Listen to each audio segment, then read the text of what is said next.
if you're going to change an area, you do three things. Number one, you focus on it and you get clear and compelling vision for what you want. If your body's not where you want it to be, I tell you there's one simple reason. It's not your focus. No, I focus on it. I focus all the time on how fat I am. No. See, if you focus on crashing into the pole, trying not to, the more you try not to, what you focus on, that's where the energy goes, that's where you go, right? We all know that. But what people tend to do is, I'm saying focusing on what you want, not what you don't want. And not only just focusing on what you want, where you focus and say, well, I'd like to be strong, I'd like to be energetic, I'd like to be fit. It's focusing and making it compelling. You can't just focus on it. You got to create a clear and compelling future in that area that will pull you towards it, so you're not trying to push yourself. If there's an area you're not improving in, think of three pillars, if you would. Pillar one is get focused and clear. What's compelling? Where are you? Really? And don't lie. Where do you want to be? And make it so compelling you can't help it. When you wake up in the morning, you want to transform this area of your life. So the quality of your life already is better just because you are so excited about what you're after. When you do that with your body or your emotions or your finances or time or any other area, and you start focusing and you're clear, you're going to have energy. You're going to have drive. You're going to start to do something. How do you make sure what you do really works? Is model someone who's already successful. All the tools I come up with, some I've obviously created, but the foundation came by standing on the shoulders of other giants. I went out and found somebody that's already got the result. Why reinvent the wheel? Success leaves clues. Find the best, figure out what they're doing, do that. Alter it, find your view of it, but start with what already is working rather than starting from scratch and trial and error. So emotion is it, and if we get the right emotion, we can get ourselves to do anything. We can get through it. If you're creative enough, playful enough, fun enough, can you get through to anybody, yes or no? If you don't have the money, but you're creative and determined enough, you find the way. So this is the ultimate resource, but this is not the story that people tell us, right? The story people tell us is a bunch of different stories. They tell us we don't have the resources, but ultimately, decisions shape destiny, which is my focus here. If decisions shape destiny, what determines it is three decisions. What are you going to focus on? Right now, you have to decide what you're going to focus on. In this second, consciously or unconsciously, the minute you decide to focus on something, you got to give it a meaning. And whatever that meaning is produces emotion. Is this the end or the beginning? Is God punishing me or rewarding me, or is this the roll of the dice? An emotion then creates what we're going to do, or the action. So think about your own life, the decisions that have shaped your destiny.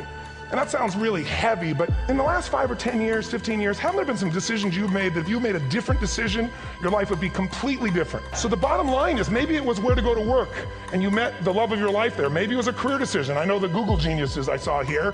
I mean, I understand that their decision was to sell their technology at first. What if they made that decision versus to build their own culture? How would the world be different? How would their lives be different? Their impact.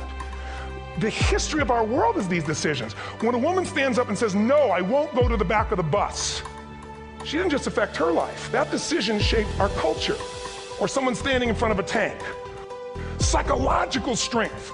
That's the difference in human beings that I've seen of the 3 million I've been around. Because that's about my lab. I've had 3 million people from 80 different countries that I've had a chance to interact with over the last 29 years. And after a while, patterns become obvious. You see that South America and Africa maybe connect in a certain way, right? Other people say, oh, that sounds ridiculous. It's simple. So what shapes you? 2 invisible forces, very quickly. 1, state. We all have had times. Have you had a time you did something and after you did it, you thought to yourself, I can't believe I said that. I can't believe I did that. It was so stupid. It wasn't your ability, it was your state. Your model of the world is what shapes you long term. Your model of the world is the filter. That's what's shaping us. That's what makes people make decisions. When we want to influence somebody, we gotta know what already influences them. And it's made up of 3 parts, I believe. First, what's your target? What are you after? Which I believe it's not your desires. You can get your desires to goals. How many of you ever got a goal, desire, and thought, is this all there is? How many have been there? Say aye.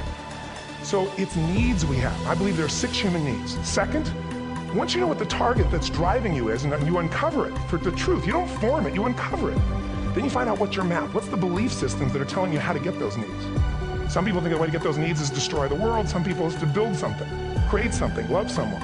And then there's the fuel you pick. So very quickly, 6 needs, let me tell you what they are. First one, certainty. Now these are not goals or desires, these are universal. Everyone needs certainty that they can avoid pain and at least be comfortable. Now how do you get it? Control everybody, develop a skill, give up, smoke a cigarette? Well, we go for certainty differently. If we get total certainty, we get what? What do you feel if you're certain? You know what's going to happen, when it's going to happen, how it's going to happen. What would you feel? Bored out of your mind. So God, in her infinite wisdom, gave us a second human need, which is uncertainty. We need variety. Third human need, critical, significance. We all need to feel important, special, unique. You can get it by making more money. You can do it by being more spiritual. You can do it by getting yourself in a situation where you put more tattoos and earrings in places humans don't want to know.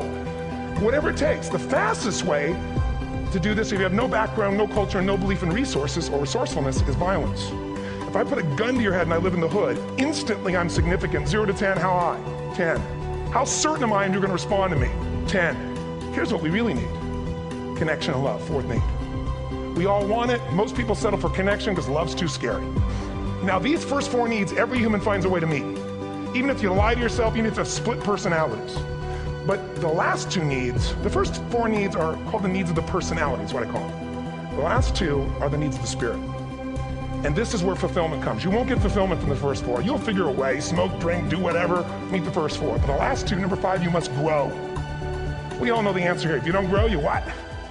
If a relationship's not growing, if a business is not growing, if you're not growing, it doesn't matter how much money you have, how many friends you have, how many people love you, you feel like hell. And the reason we grow, I believe, is so we have something to give of value. Because the sixth need is to contribute beyond ourselves. Because we all know, corny as it sounds, the secret of living is giving.